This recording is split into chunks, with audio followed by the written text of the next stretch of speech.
My name is Rajkumar. I'm the founding Vice Chancellor of OP Jindal Global University in Haryana, India. We are here with the President of York University in Canada, Professor Rhonda Lenton, and her team of colleagues, the deans of the various schools.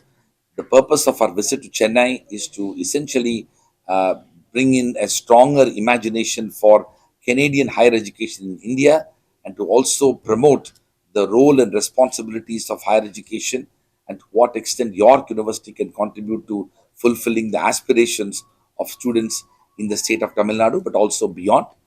We have signed the memorandum of understanding with York University, OP Jindal Global University, and York University. We had this relationship for the last 10 years, and now we have expanded it to building a university wide relationship. The purpose of York University's visit is to expand and deepen that engagement further. They have been visiting number of institutions in different parts of India, including in the state of Tamil Nadu. Now I request President Rhonda Lenton to share a few perspectives. Yeah, so as I mentioned before, we are very committed, core to our academic plan, to globalization, understanding the imperative of working with other universities in other countries, especially like-minded countries, where we can ensure that we are continuing to cultivate the talent that is needed and that we can partner and collaborate and act as conveners across sectors, across countries in responding to and addressing the set of poly crisis in terms of the variety of different kinds of challenges facing the world today. So we are absolutely here to work and to expand and to deepen our relationship with Jindal Global University, but also to learn more about the higher education system in India and to strengthen our collaborations and our partnerships with other universities inside of the variety of regions in India. Is the current strength of Indian students is 2,000? How many students strength will increase after this memorandum of understanding and So overall, right now, as I said, York University has about 10,000 international students. That represents about 18% of our student body, and our goal is to increase our percentage to 25%.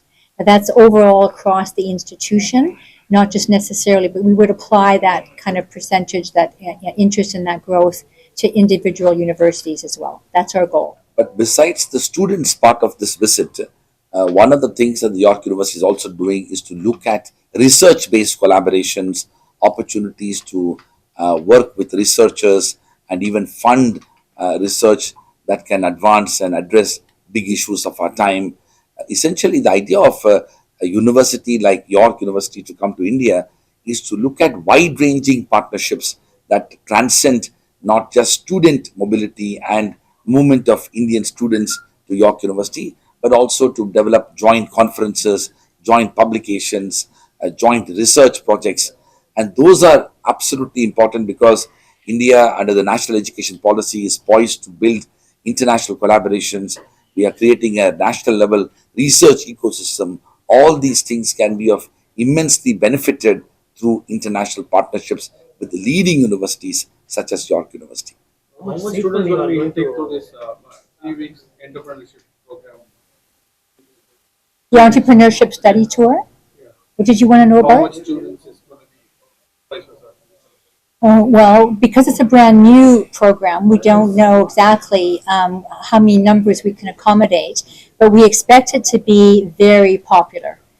And so we'll probably start with groups of maybe 20 or 30 students at a time, and then we'll see what we can manage.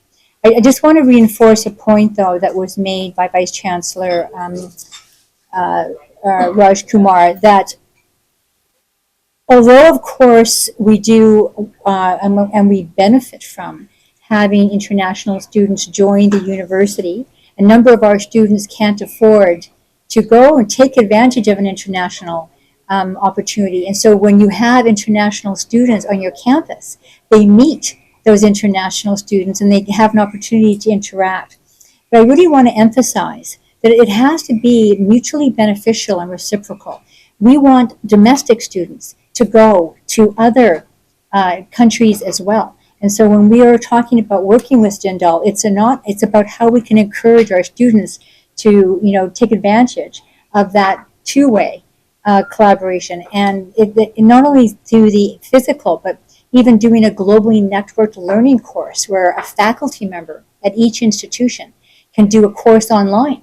And then the students from the two institutions can work together online. So there's many different ways in which you can leverage globalization to enhance partnership, to build up talent, to give new opportunities for students, and to advance that research.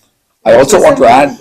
Said about the seed funds, how much you are going to provide? Well, again, so what we really wanted to do on this trip, when we started chatting about it, was let's build on what we already do, which is a lot, but let's do some new initiatives. So we haven't worked out all of the details yet.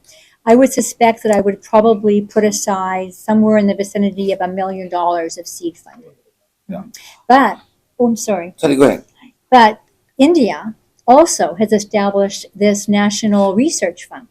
And so now there could be opportunities to match funding and support for different kinds of projects by universities, but also by governments. And similarly, the Canadian government has also put aside monies for quite a substantial amount of money for inter-country research collaboration, for example. There was a question about what ultimately we can gain out of this experience, especially in India.